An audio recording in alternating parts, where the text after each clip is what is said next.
ខំវាសនាគាត់ជេរអាចោថងយាមមិនមែនសម្ដៅលោកសង្ឃទាំងអស់ទេជេរត្រូវតែមួយទេហើយជាថាខំវាសនា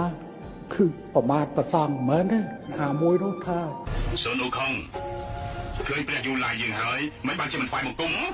សុនឧខុងយើងធ្លាប់ឃើញយូឡាយចាស់លើមកហើយតែព្រះមិនព្រះបិសាចមិនបិសាចដូចឯងនេះទីតែឯងជាបិសាចនៅកន្លែងណាហេតុមកខ្លាញ់បន្លំជាព្រះបើខុសគេឈ្មោះយូឡាយផងយើងដាក់ឯងមួយតែហងសិនប្រសងខ្ញុំគ្រប់ប្រសងខ្ញុំគ្រប់កុំឲ្យវានិយាយថាយើងវាយប្រសងយើងអត់វាយប្រសងទេយើងវាយអាចោថងយាមដោយឧខុងអញ្ចឹងណាគេថាឧខុងវាយមនុស្សល្អឧខុងថាអត់វាយមនុស្សល្អវាយតែបិសាចនៅក្បែរលោកគ្រូនោះបិសាចទេមកពៀនកស៊ូដាក់ចំវាយក្បាលវា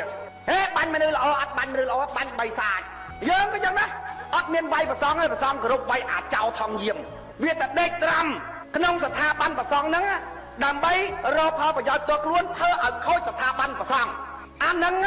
ជាអាចោថងយាមទេភ្នែកយើងវាភ្លឺដូចឧខុងចឹងឧខុងមើលឃើញបិសាចទេនេះអាចោថងយាមនេះព្រាមកស៊ូដល់ពេលលោកគ្រូថាំជេងឧគួយម៉ែអាយ៉ាប់ឧខុងណែឧខុង100លានដងនៅតែណែឧខុងបានឧខុងធំបានវិញអូលោកគ្រូគ្មានចេះអីទេចេះតែសូត្រសើគៀបអ